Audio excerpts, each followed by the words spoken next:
I'm so happy to have you here. I'm happy to be here. Yeah. Well, we met, I guess it's been 2 or 3 years. Yeah. And we met at work, working at Hampton Social. Right. And we met, and I was like, I have to be friends with her. And then now it's been years later, and I'm like, look at that. It worked out really well. I know. Yeah. Aw.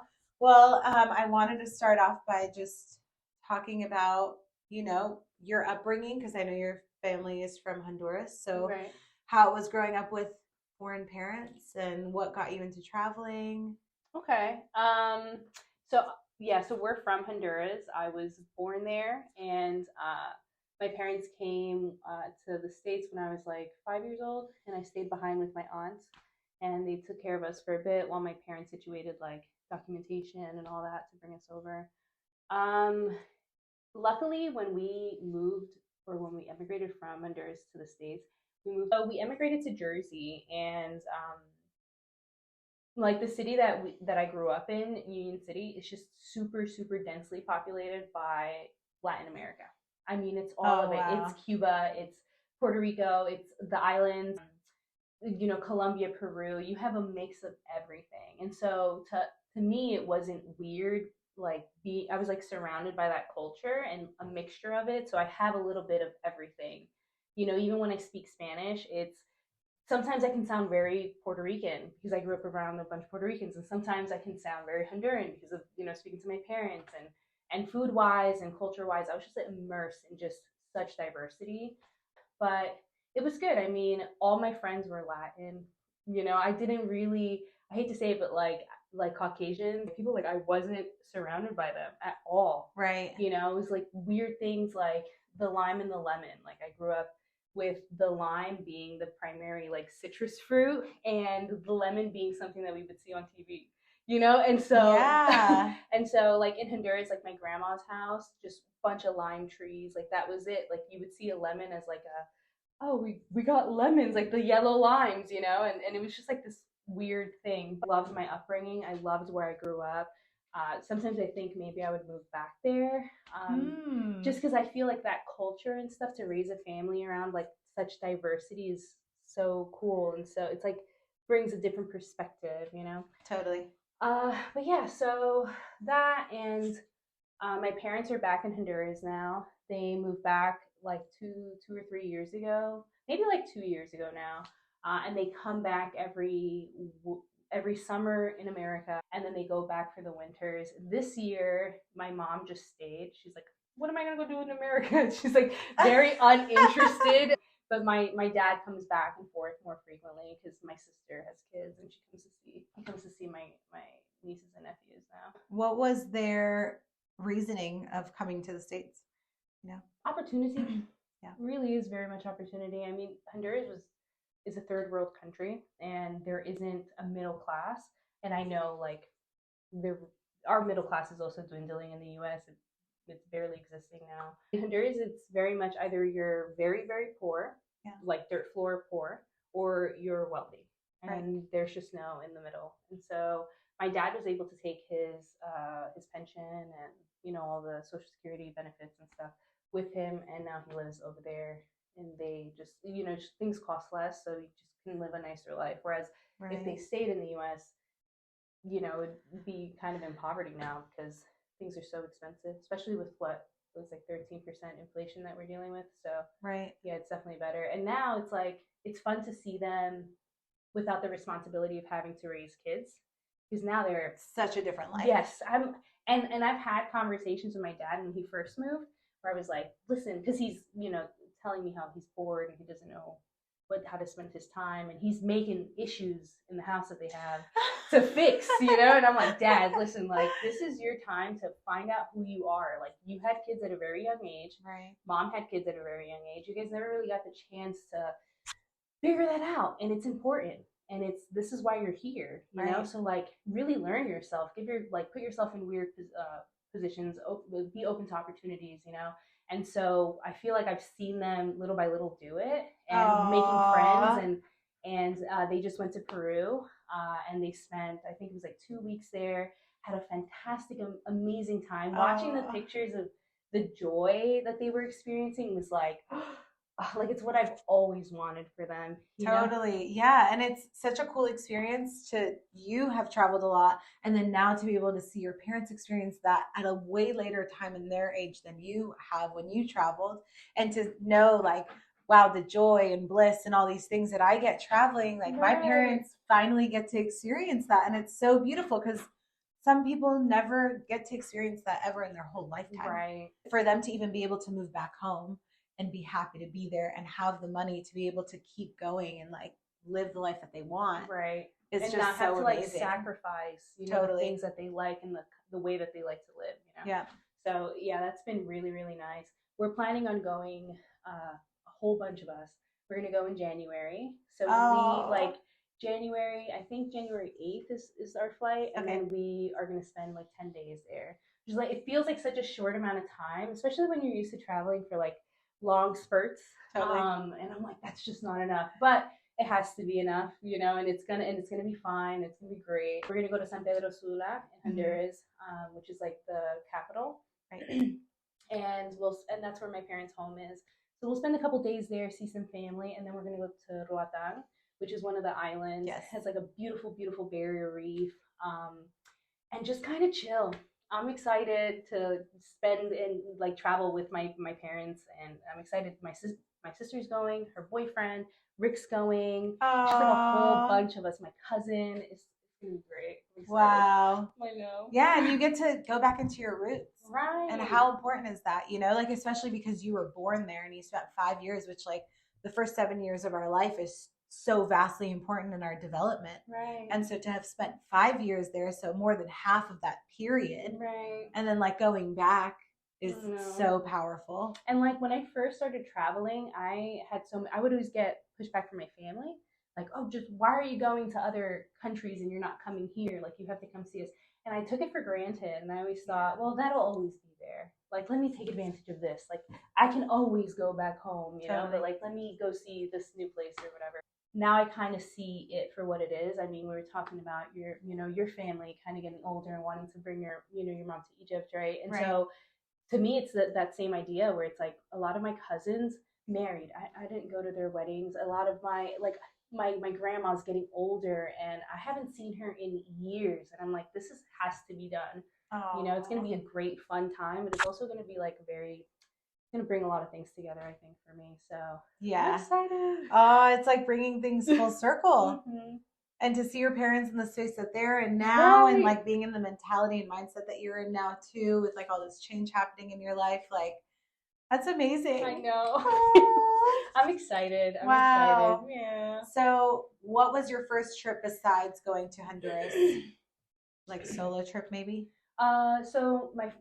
So my first trip was a 10-day cruise or something like that, and then I got to see a bunch of islands like Saint Martin. Yep. I went to Santo Domingo in the Dominican Republic, and then some of like the French islands that I don't really remember anymore. But that was great. It was like my first introduction, I think. To how old were you? I think I was like 19. Okay. Yeah, it was like my first introduction to that.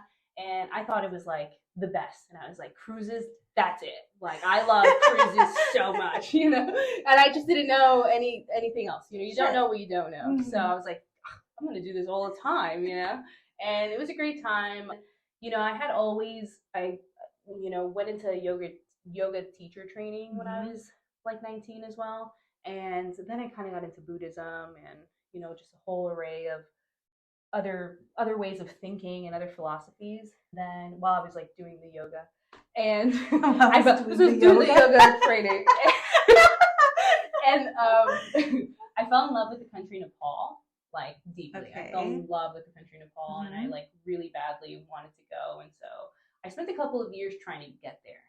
It took a while because being of the mentality that you don't have enough money or you can't. It's like taking obstacles and seeing them as definites, like roadblocks. And saying, oh well, I can't go. I guess So I spent a couple of years. When I think back on it, I think that it wasn't that I never had the money. It's maybe I didn't have like the ability to. I'm gonna say this like put away the fear, because I think it's like fear that also kind of gets in there, and then saying like, well, I'm going to figure this out regardless, and I'm going to make this happen for myself. This is something that I really want, you know, and not saying like, oh, these roadblocks are definite no's and I have to figure something out, you know, like, or I guess I'm just not going.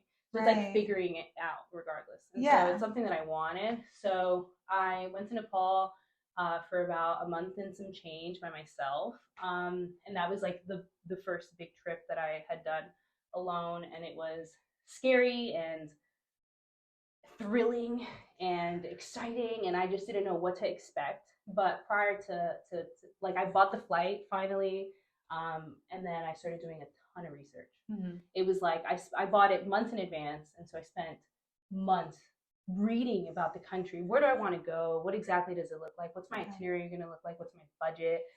Considering like I still have rent to pay when I come back. How am I going to, you know, and really being like very direct and very clear with myself. Like, okay, so I need X amount of money to make sure my rent's paid. And this is how much it costs in a day to be in Nepal. And this is how much travel costs. And this is how much a bus costs. And what am I expecting for food, you know, and just like planning it all out. That's what made it very obtainable and very real and like very like I could do this.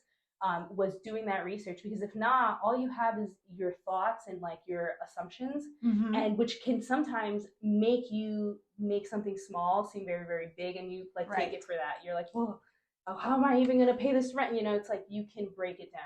And so I did that.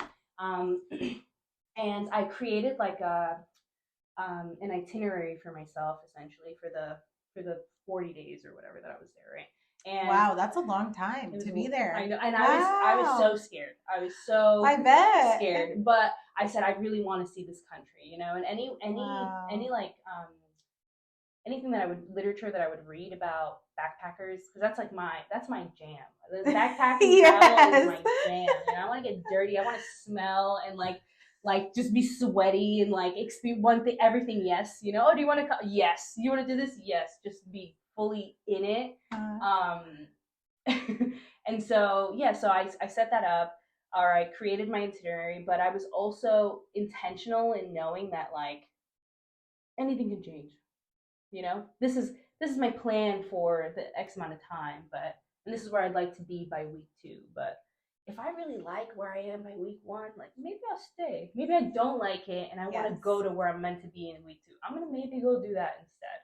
And I was very okay with meeting people and them being like, so we're gonna do this. Do you want to come? And I'm like, do I? Okay, yes, let's go. You know? And so because of that, I got to see and do some really cool shit.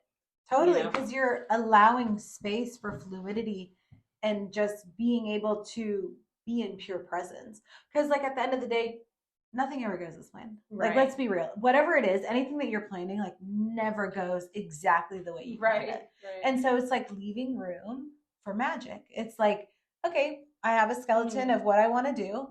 And I'm also going to account for the magic that I want to happen and appear in this time. I love that. Leaving room for magic. Yeah, because we spend so much time in our logical minds, and anything that our guides or God or whatever you want to call it, the universe, those are things that our minds can't even comprehend. Right. When things play out, you're just like, damn, I would have never thought. Right.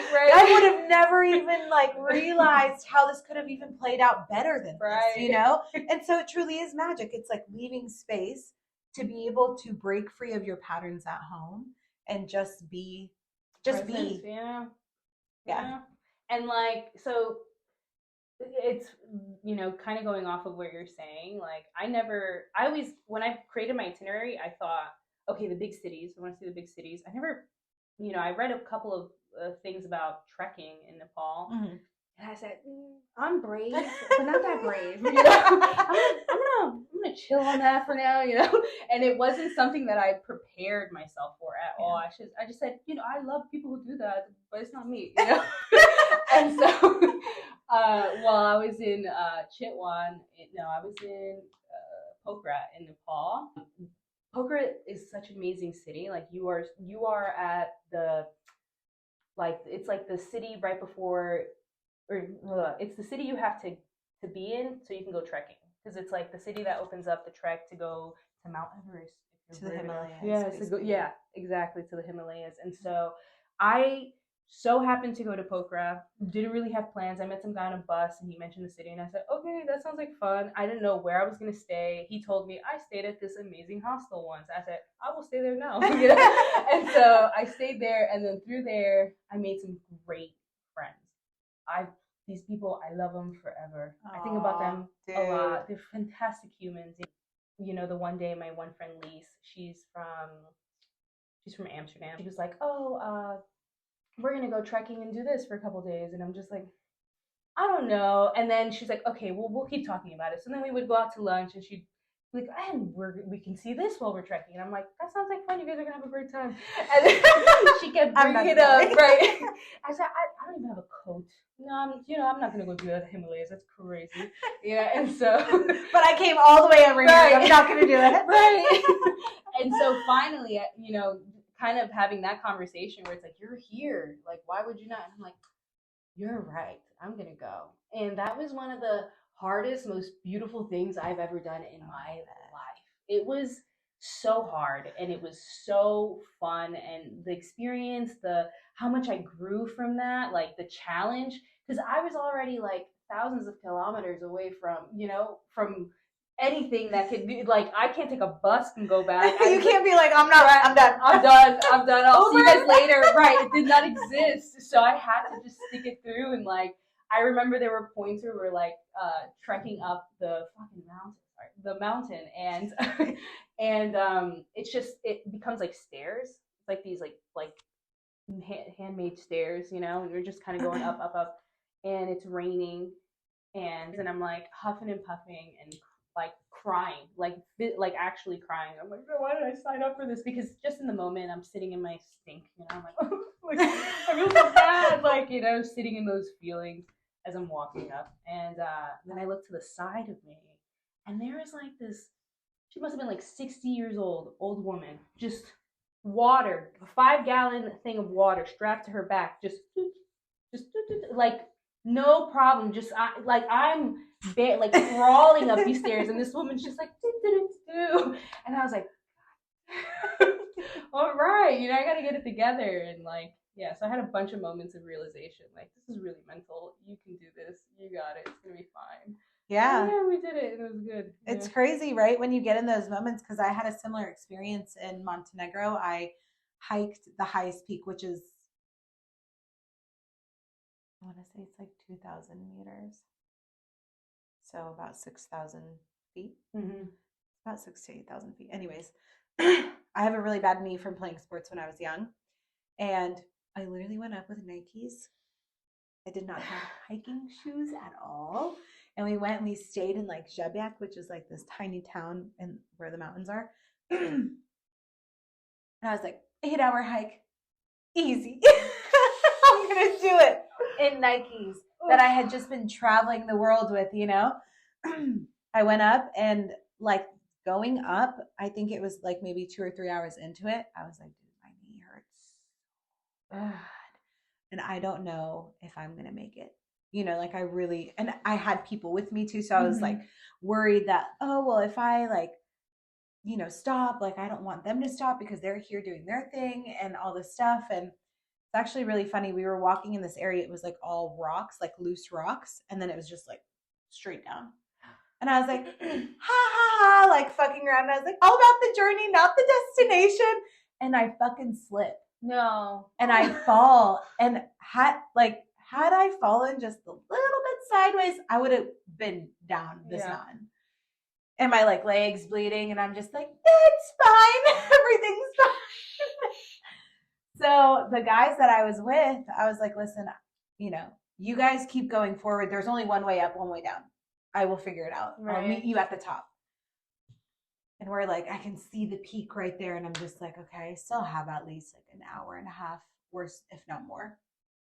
My knee's killing me. And I'm like sitting on this rock, tears, just like crying. Cause I'm like, I did not come all the way over here to not make it to the top. Mm-hmm. And then I was like, all right, this is that mind over matter moment. Like you said, it's like, this is a challenge. It's not something that cannot be done. It's not like my leg broke or whatever. Like, yeah, I'm in pain. Can I slow down and, slowly get up there? Sure. I like the whole way up. but I made it to the top and I was like, yeah, I did it. And I remember sitting at the top, I was like, this is amazing, But then coming down, I feel like that's where that was the worst, especially on my knees, because all this pressure just every going down. Yeah. When we got down, like to our hostel, I remember not being able to walk for like a solid 2 days, where I was like, first off, I'm never hiking again in Nikes. What the fuck was I thinking? Like now I'm like, I would never put myself in that situation. No wonder I fucking almost slid off the mountain. You know what I mean? But it's like, also, I would have been better if I was more prepared, but I did it. And I was so proud of myself. And I still tap into that moment, which is crazy. Like I tap into that, like, you do meditations or where you're like, remember that one time that you pushed yourself so fucking hard and you cried, but you still made it? Yeah. It's tapping into those moments of challenge that we're like, we did it before and we can do it again, doing anything. Right. It is totally mind over matter. 100%. And it's like these ties, like I see everything like red strings, right? And things that tie us together, or the memories and stuff to the feelings, like these red strings to like, it's important to call on that. Because like, as we go through life, like you wouldn't think, or I don't know, I feel like people wouldn't think like a moment in Nepal and now I'm in the US, like it's kind of irrelevant to me now, right? But not really, as I'm going through life and I'm figuring out what I want to do, and like I've started this new career and things are difficult and they're scary, but like being able to pull on those, like that red string that brings me back to this feeling, like this emotion, just reminds me that I'm a badass bitch and I can do anything that I put my mind to, and like anything at all. There's no roadblocks but the ones that I create myself and I allow to like sit, like the ones that I allow to stop me. That's the only thing that exists. Anything else I can overcome. It's fine. Absolutely. And it's like, bringing it back to the roadblocks, it's like, it's all mind created. We sit here and we're like, and two, it's the universe being like, how bad do you want it? Right. How bad do you want it? Because if you don't want it that bad, you're not going to get it. But there's a difference between fighting for what you want and then also not surrendering to the process, right? Because so many times in even relationships, you fight and you fight and you fight, and you realize like, I'm also not surrendering to the signs. Instead, I'm fighting the whatever. It's not even necessarily a roadblock, but you're just fighting something. You're not surrendering to the process, because you can surrender to the process and see something as not necessarily a roadblock, but a test. How bad do you want it? Right. And then you get it and you're like, I fucking deserve that. Fuck yes. And I can do anything. Thank you very much. Absolutely. And you tap into these moments. And it's crazy too. I think, as when we're young, we're like, oh, like, yeah, I'm going to do this. Like, I have nothing to lose, da, da, da.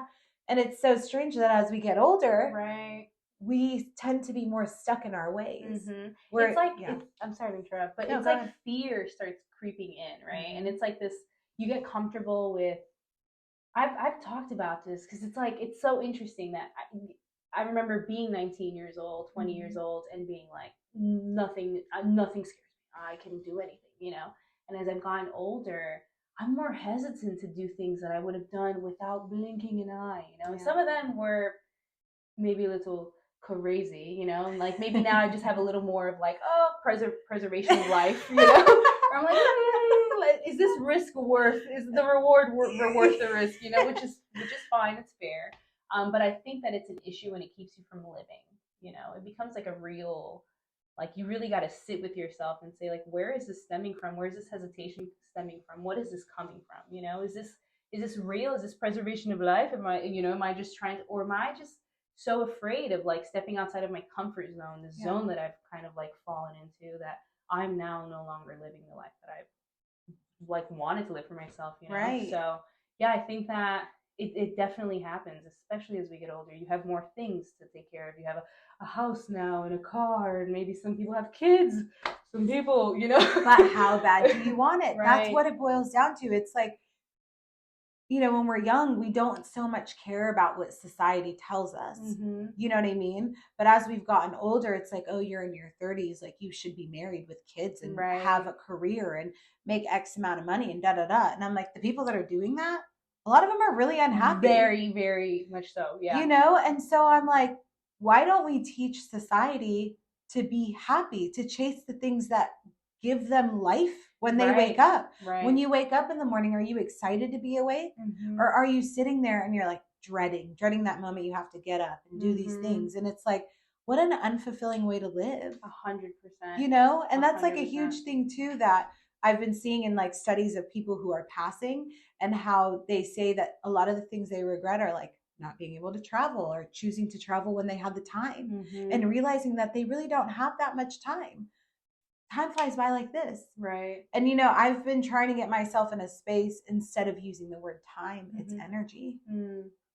Am I putting my energy towards things that I know that I'll energetically get something good back from it? Right. Or am I putting my energy towards something that isn't fulfilling, and then I'm literally just wasting my energy? 100%. And like, yes. Yeah. So after Nepal, you did Nepal for 40 days. What was your gold? Like your gold nugget from Nepal, if anything, what was it? Honestly, I think it was kind of going off of what we've been saying, the realization that I can do anything, because I was so scared. I remember the first day that I was in Nepal, like I remember getting off the plane, having to go through customs and getting like my I needed a visa. I didn't realize that was so. I didn't do the best research. He ripped everything, and you're like, oh fuck, I need one of those. And so I'm like, oh god, I thought, it ended up working out just fine. But then, getting a cab, and I'm like, okay, I'm going to this hostel, take me here. And he's just kind of going through the streets, and it was culture shock. It was a culture. I'm from a third world country, and I've seen like poverty, I've seen it in my family's homes, but like, this was different. This was like a different experience, and like seeing, just like going through the streets, and people are just going to work and they're just doing their things. But to me, it was like, oh my gosh, there's so many people on the road. And as I'm going, my windows are down, and people are like, hey. And at the moment I had blonde hair, like really, really blonde hair. And so people are like taking pictures of me. It was like a weird thing for me. And I'm just like, okay, so whatever. So I get to my hostel, and I go upstairs, and I'm just like, oh god, I did it. I'm like, I did it up here. Great. I said, so if I never leave my hostel, I've still been in Nepal for 30 days. I can still say I came, it's fine. And I remember, the time change between Nepal and, where I was in Long Island is like, I think it was like night and day. Like during the day over there, it was nighttime here. I remember reaching out to every person I've ever spoken to, just because I needed comfort. And so I'm like messaging like just anyone that I can think of, like, hey, but I know we haven't spoken in 3 years, but I'm doing this weird thing. Yeah. Could you talk to me? Just looking for some sort of connection. And I remember I messaged my one friend, Olivia, and I will thank her for this for the rest of my life, because it was like just what I needed, just desserts. It was like perfect. And so I messaged her, and she's not responding quick enough for me. And so I snap on her, and I'm like, what the hell? I'm like in Nepal by myself. Like, the very least you can do is respond to me. I need a friend right now. And she like turned around and was like, Stephanie, you're doing Nepal because you've wanted to do Nepal for such a long time. What are you going to do? You're going to stay in your hostel the whole time? I can't be there for you. I can't experience Nepal for you. I can't sit there and be a crutch to you. Like, I love you so much. Contact me. Please let me know how things are going. But I can't. She's like, I'm living my life here too. Like, I got to go to work, And I'm just like, oh, you have shit to do? I was like, gosh, all right, fine. I'm like, I guess I'll go find something to eat, And I like put my phone away. Like, I was like, you know what? It's fine. And it shifted my experience. But then because of that, because she got me out of the hostel with such cruel, mean, uplifting words, that I walked out, and I had like my New York, New Jersey, like mean mug on, you know? Don't look at me. Why are you staring at me? Like, what the fuck is going on? Just so like, ugh. Like, I had opened myself up to go to Nepal, but then as soon as I got there, I was like, you energetically. Yeah, I said, no, thank you. I don't know you, stranger danger, you know? And it's like very much the wrong attitude to have. Yeah. And so I'm walking down to get some food. I asked this guy, like, oh, where did, you know, recommendations. I get there and I'm sitting there by myself, like having like the Nepali beer and like traditional food. And I'm just like, I'm here. I've been prepping for this forever and now I'm here and I want to go home. Right. And so I'm just sitting there. I had to check in with myself, right? And I'm like, I feel myself very closed off, and you know, I reflect a lot, and so I'm like, I came here, and all of a sudden I'm just like this shell, like I'm blocking myself off. Like I need to figure out where is this coming from? Like what is this, you know? And so definitely fear based, all fear. And I realized like, you know, I'm walking around these streets of Nepal, right, with these beautiful people, and I'm just giving them the scowl. They don't deserve the scowl. They haven't earned the scowl, you know? Like I need to like reel this in. I'm like, you know, I'm gonna leave this restaurant and instead of scowling, I'm gonna smile. I'm gonna want to scowl because the fear is like, you know, stranger. Don't let anybody in. Right. Yeah. But I'm gonna smile instead and let's see where that takes me. Because the scowl was not taking me very far. No. I had left, like I was like down 1 block from the house, so I had not gone very far at all. And so I leave the restaurant and I decide to smile and it changed everything. Everything. You know, the smile allowed me to be energetically open, and people feel that, you know, it's a magnet. And so people are approaching me, hey, can I take your picture? Which at first was weird, but then I said, listen, I'm a foreigner with blonde hair, and people here don't have blonde hair. It wasn't real blonde hair, but it was blonde hair nonetheless, you know? And so I'm like, let me just, who cares if they take my photo? I don't really care. And so I just kind of started allowing that, and then it gave me the opportunity to speak to some of the foreigners, to the locals that spoke English. And then I got recommendations from there. And then, oh, where do you think I should go here? Oh, you know, and like it just opened up so much that like from there I got to do someone that I had met had recommended their cousin to take me on tours. And I said, okay, great. From there, I got to see beautiful temples and like things that like I had read about. And I said, I would like to do this. But in my head, I was going to take buses and stuff. But I realized I could just, this guy's going to hang out with me all day. And, you know, maybe even make me feel a little safer too. Cause like I was still, you know, still a little had the fear on me. Like I still had a little bit of that. So, yeah, he took me to amazing, beautiful temples and stuff. And I just had a fantastic time. I recommend Nepal 100% to anyone that wants to travel. Like it is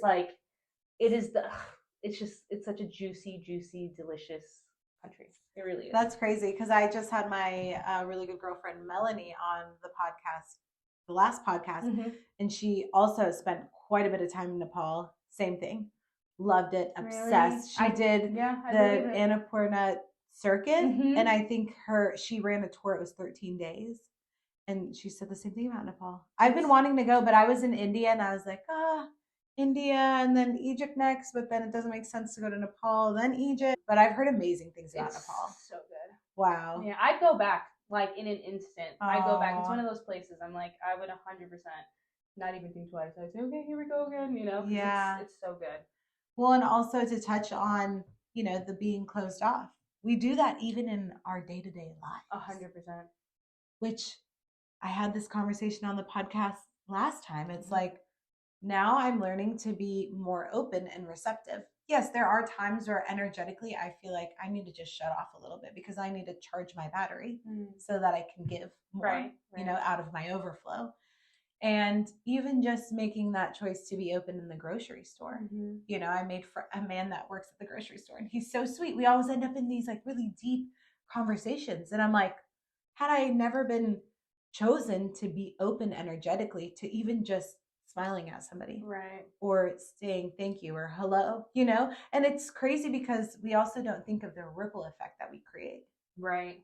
I'm smiling at you and you could have had the worst day and then you walked by me or someone and someone smiled and like this, your day turns around. It shifts. Yeah. It's we create a ripple, really, and it's out throughout our entire lives, and we might not even be able to see the ripple effect on somebody else, but know that there is. Right? It's like I put that smile out there. I had that good conversation with somebody. I cheered somebody up. Right. And it ripples out to them, and then they cheer somebody else up, and it just ripples and ripples and ripples. Right. And doing that, especially with the place that like we're traveling to, which is massive, right? I'm going in there as a foreigner. I shouldn't be closed off. I should be open, because at the end of the day, I'm visiting your country, and I'm here to understand things about you and your culture. Right. You know what I mean? And then here we're closed off because it's like, oh, I just don't have time for you, or whatever it is. And it's still the same thing. Yeah. And like, yeah, kind of going off what you're saying, it's built like it allows you, or it opens you up to being able to create those new relationships and like just touching people energetically. You know, it's like a big thing. I need to practice it more, definitely, especially when I'm here. It's different. I don't know. I get into my day-to-day stuff, and I find myself like I'll pass by a mirror and my face is like this. And I'm like, why am I angry right now? You know, but inside I'm like, and like, I'm like, what is going on? I gotta fix this, you know? Yeah. And it's like it's not who I am. I'm not like an angry person or anything, but sometimes I think we just get so used to this like shield. We gotta shield everyone off from us and protect our energy, which is true to some level. Sure. But yeah, definitely the smile changes things. Yeah, and it's, you know, thousands and thousands of years ago, we've had to learn to protect ourselves in a different way, because we're protecting ourselves from animals and being hunted and whatever it is. And men, everything, you know? And now we live in a time where, yes, we do have to protect ourselves and our energy, but we don't need to be so protective all the time. Right. We're actually much safer than we ever have been in our thousands of years of being human, you know? And so instead of tapping into that subconscious of like constantly trying to protect ourselves, it's like, why can't we tap into the fact that we are safe and letting our bodies know that we're safe, right? That's another practice. It's like, I am safe. Because that's where anxiety, all these things, depression, all this stuff stems from, is from the fact that we do not feel safe. Right. And also being that everything is an energy and you attract things, it's like living in the fear. Like if that's the energy that you're residing in, right? Like you attract more of that energy to you. Yeah. And so like being able to step outside of it. And I think it comes a lot to centering yourself.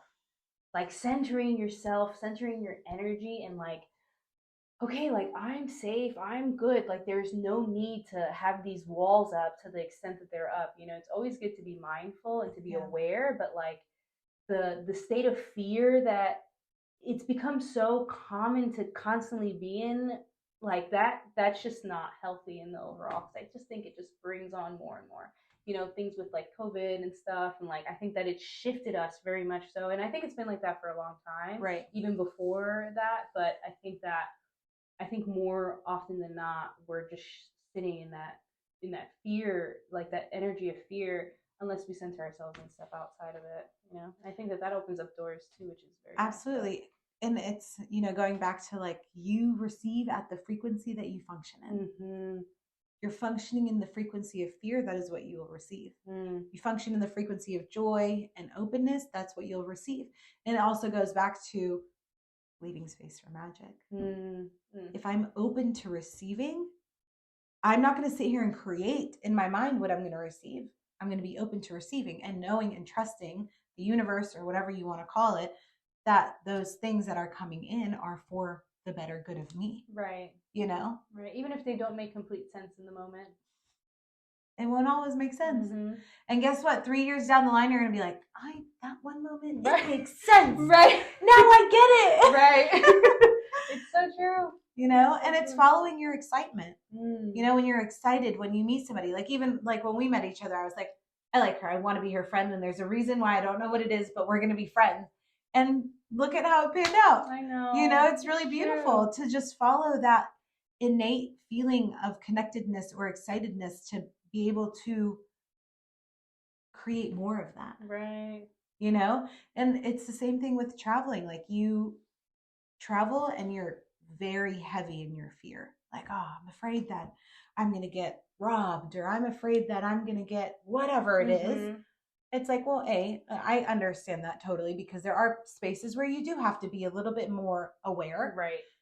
But are you going to let fear stop you from doing those things? I have a good story on that too. Oh, tell us. So Rick and I took a trip to Mexico, and we spent about 2 months and some change there. Rick is my partner. He's my boyfriend of 7 years. 7 years. Lucky number 7. Yeah. And so it was after we had done a stint. Like, I do want to mention that seasonal work is such a good opportunity for travel. Like if traveling is something that you want to do, and like you want to get funds for it or whatever, seasonal work is it, because you can make so much money in such a little bit amount of time, and then fuck off for a couple of months. And it's what a lot of my friends did who have done seasonal work with me in the Hamptons. A lot of them, like, it was like we would work a couple months and then just wherever the hell we wanted to go, and it was great. That's where Rick and I had met. He was in the Hamptons working at a resort doing seasonal work. And right after we had left, we were like, okay, we're going to take one big trip. Let's go see. It was his first time outside of the country. And so he would ask me, I would have said Asia, because I love, like, that's like where I want to travel to and explore. But it was his first time, and I said, let's meet in the middle somewhere that he's a chef. And so his favorite cuisine, favorite type of food to cook is Mexican food. So let's go to Mexico. Let's go try some authentic tacos. You love making tacos. Like, let's make sure that, like, what you're making is authentic to what it is, Like, it's the only way that he'll, like, see it, since he doesn't have a grandmother that can show him, like, it's just not his culture. So we went to Mexico, and we started in Mexico City. And, it was fantastic. I love Mexico so much. It's a beautiful country. Had I been able to stay there and live, I think that I would. It's such a beautiful, great space. But we got to Mexico City, and, kind of going off what we're talking about fear, but then there's also spaces where you do have to be aware, and you have to be smart about, I don't know, like, your choices. Like, you can't be ignorant to the realities, right? So it's like you have to be open and say, like, yeah, I'm willing to accept whatever opportunities come my way, and, like, I'm not going to live in fear, and I'm going to be brave. But then you also should do your research as to, like, where you're walking through and, like, what you're actually doing. Yeah, that's also important. Right. Don't treat these countries like it's your home country. Right. And so we get to Mexico. First thing we do, dental work, cavities, all the things, because I'm sure everyone knows how expensive it is to do any sort of dental work in the States. So anyways, we do that, and then that was like day 2 or 3, and I'm like, let's go to Condado. Condado is like this, like, barrio. It's like a little city, like a little area in Mexico City. But we got to get from Bellas Artes, which is another area, to Condado. And I look on the map, and this is my fault, because I did not do any research on this. I had no plan. My plan for the day was dentist. So this is just like on the whim, So I didn't really do any research, and I didn't ask any questions. Yeah. And so I just said, okay, we're gonna get from Bellas Artes to Condado, and to get from point A to point B, you have to, and we wanted to walk, and so I didn't research. I didn't know. So I said, okay, Google says, and I think it was my hubris because I speak Spanish, and I thought, we're gonna be fine. We're gonna be fine, like, I don't have to. But what did Google say? Google said, like, 3 miles. 3 miles, you zigzag here. 3 miles. And so I'm like, okay, fine, 3 miles, no big deal. We got this. That'll be fun. We can see, like, the area. And we're walking through. Not a problem at first. Not a problem. Then all of a sudden, we're like maybe half a mile away from Condado, and it takes us through train tracks. This is hubris, silliness, not smart on my part. I was like, it's fine, like, we're good. And so we're walking through behind, like, these like little like towns in between in the train tracks, and then all of a sudden I start smelling so much weed, and I'm like, that's maybe it's a skunk, I don't know, and just like ignoring all the signs, ignoring every single sign that you're like, it's fine, I speak Spanish. Right. I was like just relying heavy on my Spanish speaking and ignored every single gut feeling, every single sign, which was just absolute lunacy on my part. Like, usually when I travel by myself, I lean into those. I lean into my gut. And I'm using this as an excuse, and it was a terrible excuse. But I was with my boyfriend. I said, I'm safe. I'm safe as I don't gotta use. Shh, we're good, And like, all of a sudden, these two men run at us in like full cholo gear, like a black and white striped shirt, long sleeve. And I look at Rick. This is embarrassing. I look at Rick and I'm like, weird. It's kind of hot for them to be running and just absolute just. And then they come and they like hold us at gunpoint. And oh my god. Yeah. And so it was a little struggle for a little bit. And then I had taken this Polaroid camera from Rick's book bag prior to like us even starting the walk, just because I was like, I felt bad, he had a book bag. I said, I'll take some of the weight. But this thing was broken, and that's really why I wasn't using it the whole time. So when the guys approach us, I'm speaking Spanish. I'm like, no tenemos nada, we don't have anything, like, please. And I feel like it struck a nerve, the fact that I could speak Spanish, or maybe I just like to believe that, so I can still hold on to the fact that was some sort of safety net. I saved us! Right? And so the guy, like, I give the guy the thing, like, mutually, just rips it off of me, and they run away, and they take it with them, and they just start running. I peed myself. I was so scared. I just you always wonder what kind of person you're going to be in those situations. Oh. I'm the kind of person that pees themselves, apparently. I just like, wow.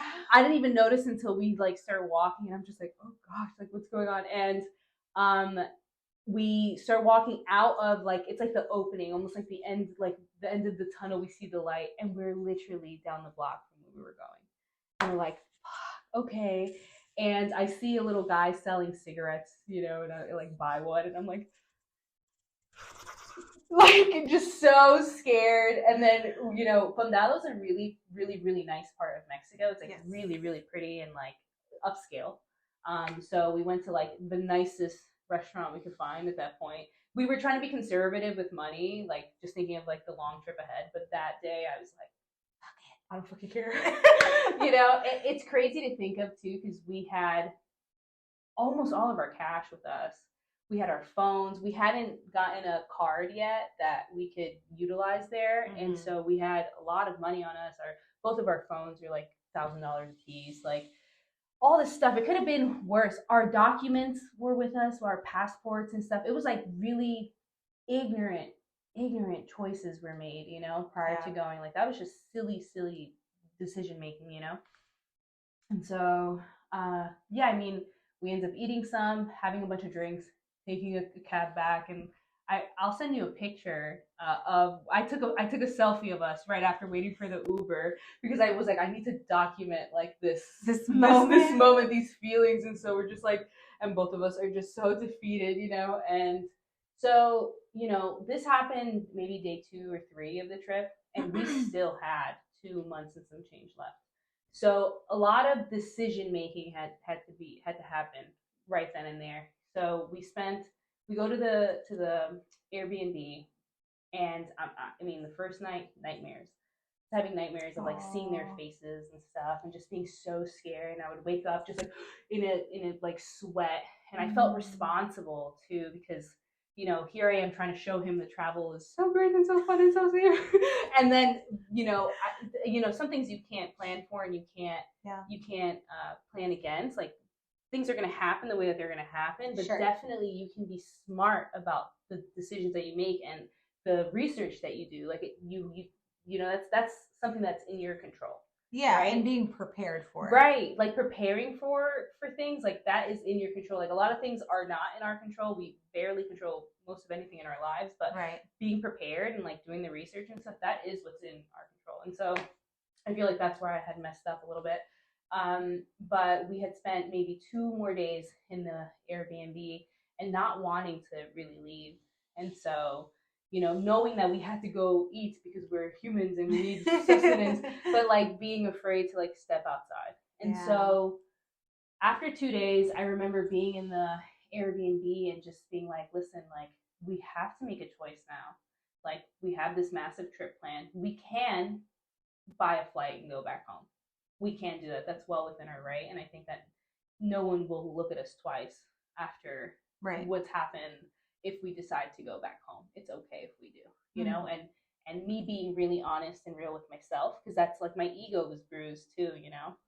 But also trying to hear him, because this is his first time outside of the country, and making sure that I'm, you know, not like overshadowing the way that he feels about it all, because I know that he's shook up about it, you know. And so just after some very real conversations, I'm like, we don't have to stay here.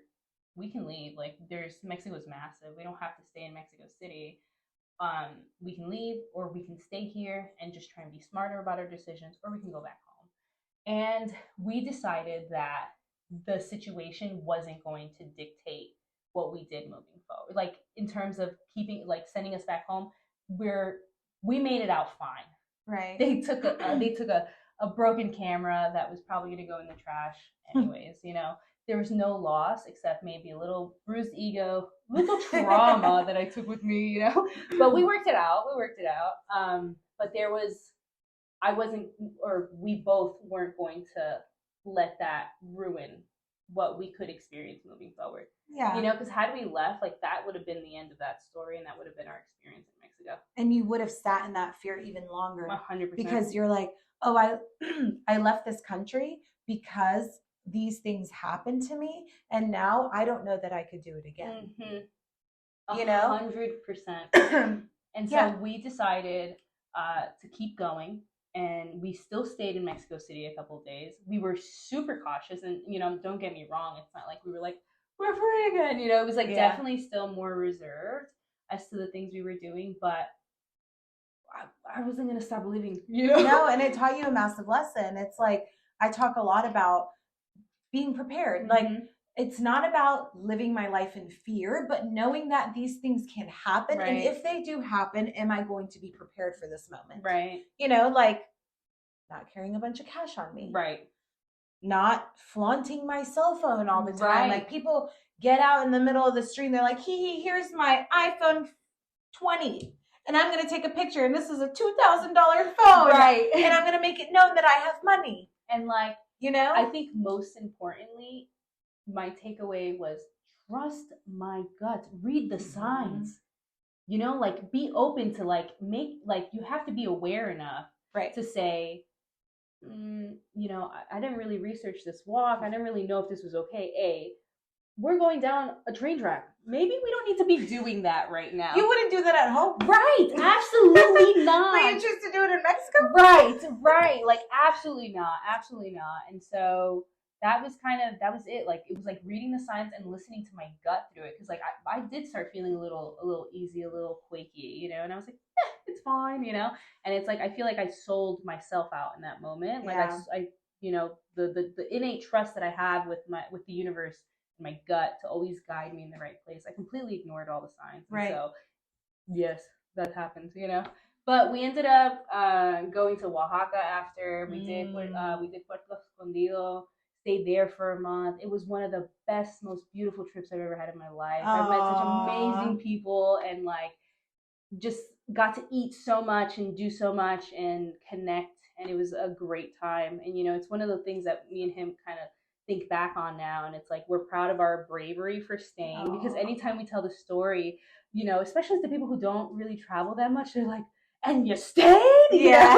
And it's like something really difficult for them to, like, accept or, like, to understand, but, like, it's something that brings us great pride and, like, makes me, like, I don't know, like, I'm a badass bitch and it's gonna be fine, you know? It's true. And we worked it out. Yeah. It was good. So yeah, that was a fantastic time. What has made you constantly choose to continue traveling? I want to see the world. Yeah. I think the world is so beautiful. Like, there's just so much out there, temples and caves and people. Another food. Yes. Oh my gosh, like, some of the most delicious, I've eaten such crazy, fun, delicious things, you know, that, like, otherwise I wouldn't know that they existed, or I wouldn't be exposed to them. And so food for sure, for sure, for sure, for sure. And then connection, like the people that you meet. Because like it does take a little bit of something to make the choice to go out and travel by yourself or travel with friends. Like you got to have a little bit of this something that like brings you out there, this bravery or this like trust or this something. Even if you get to Nepal and you're terrified and don't want to leave your Airbnb the first day, you know, like there's still this something about you. And like meeting people like that, it's inspiring. B, like, I mean, just the connection and sharing stories, like you can learn so much from everyone else. And like I just, that right there is everything, you know. Like right now I'm planning a trip to Vietnam. I'm going in April. Yes. After many years of not traveling, because I was in school and I was like just filled with like, I was so focused on this one thing, like getting my degree and like starting this career. I've been lately feeling like something's been missing a bit. And I'm like, what is it? What is it? Like, what can I, like, you know, I'm going hiking and I'm trying to do this. And, you know, granted, I am working a really off schedule, the night shift schedule at the hospital. So, you know, so a mixed bag of that, but also I want to see more. I want to do more. And I'm just going to go ahead and do it. So, yeah, so I've started planning this trip. This trip is going to be about 9 days. It's end of April. It's either, I haven't booked this flight yet. It'll either be end of April to May, to like first week of May, or it'll be end of March, the first week of April. I'm not sure. It'll be one of those little stints. And I've started the preliminary research. So, you know, just looking up how much it's going to be per day, like how much is expected, like am I expected to spend? What's a plate of food look like? What's transportation looking like? Things like that. And so, I'm excited. And I've also looked up a couple of hikes, whereas like when I went to Nepal, it's not something that I was interested in. But now I'm like, I had such a great time, even though I cried going up the mountains, you know, like it's going to be fine. I'm going to make it there. So I just want to see more, do more, eat more food. Yes. Yeah. I love that you do so much research because I am similar in the aspect. I never really sat there and was like, oh, how much is it going to cost me per day? Which I think it's so amazing that you do that. I should probably be a little bit more organized. But my research is the country, its history, what is socially accepted, especially when you're going to predominantly Muslim countries, how to dress, best places to stay, like neighborhood wise, what's safe, what's not, all that stuff. So I get to understand the history of the country before I go, so that when I'm talking to the locals, I'm, you know, not trying to tiptoe around things and kind of more greatly understand where their perspectives are coming from, you know, because traveling through Croatia, Montenegro, Bosnia, Serbia, were all ex-Yugoslav countries. So their perspective on the war, on the Yugoslav war, is vastly different throughout every country. So to just at least get the general idea of what has happened, and then also like getting there and doing tours of the cities to better understand what has been going on, to then understand why the locals are the way they are, you know? So I do like different types of setting myself up, but I love that you're like, how much am I going to spend today? Because it's also it's making it a reality for your brain to see like, oh, it's actually really not that bad. Right. Because a lot of people are like, oh, you traveled for a year. How much money did you spend? And I'm like, that's what you're concerned about. Right. I went with like close to nothing, and I came back with close to nothing. Filled with experience. I came back with close to nothing money-wise, but I came back filled with knowledge and experience and just things that like, I know like for you and me, when we talk about traveling, like I feel my entire body light up. Yeah. You know, it's just something so beautiful about the deep connection that we get to make with other travelers, and then also the people that live on the land. Right. You know? Yeah. And so Vietnam's going to be amazing. There's actually they just found one of the largest underground caves in the world. Really? Vietnam. Yes. Well, that's funny because one of my options, or one of the things that I've decided that I possibly could do, is to trek to a cave. It's a massive cave. I've never seen an opening so massive in my life, and there's like a lagoon inside. They just recently found this cave. No way. Yes. Okay, so it's like I think it's like a day trek or 2 day trek to get there, and then you could pay, I think it was like, what I saw was like $350 to $400 to sleep there for the night, which honestly, totally worth it. Yeah. 1000%. Yeah, I'm like, how can I not? I'm gonna be sleeping in a cave. Like, there's no price on the experience. Period. Traveling wise, there is no price. Right. I understand that people got budgets, but there is literally no price. And there are things that like you should say to yourself, like, this is worth it. Like, am I ever gonna do this again? Yes. I'm gonna go to this country and not do this. That's crazy. I know. That's crazy. Right. You know? No way. So I'm excited. My plan too is to like send out feelers to all my travel friends from Nepal because they travel a bunch. I like follow them on Instagram and stuff, and they're everywhere all the time. So I'm just gonna send feelers and say, hey, I'm gonna be here. Right. Let's see. It's happened where I've been in Amsterdam and have run into someone from Nepal. Not even my friend Lise that's from there. It's just like this my other friends just wandering, you know, and I'm like, what? You're here? You know, I feel like the universe is just constantly the world is so small. The 100%. Amount of moments I've had where I'm like, what are you doing here? Right. I haven't seen you in like 3 years and you live in Australia, you know? Wow. Well, as we wrap up, is there anything that you want to share, like traveling wise, like something that you think that why people should absolutely travel or why they should take that leap of faith to do the thing that they've been, you know, putting off or feeling like there's roadblocks that are stopping them from doing it? I think we are all capable of really amazing things, right? And I think that the world is just filled with all these fantastic, amazing, mind-blowing opportunities, and you're not going to know unless you put yourself out there and you give it a try, you know, like go for it. Go, you got to be brave, you know, and I believe in you and you should believe in you and you should go ahead and do it. And always have supportive friends that believe in you. Right. Yeah. I love you. I love you too. Thank you so much.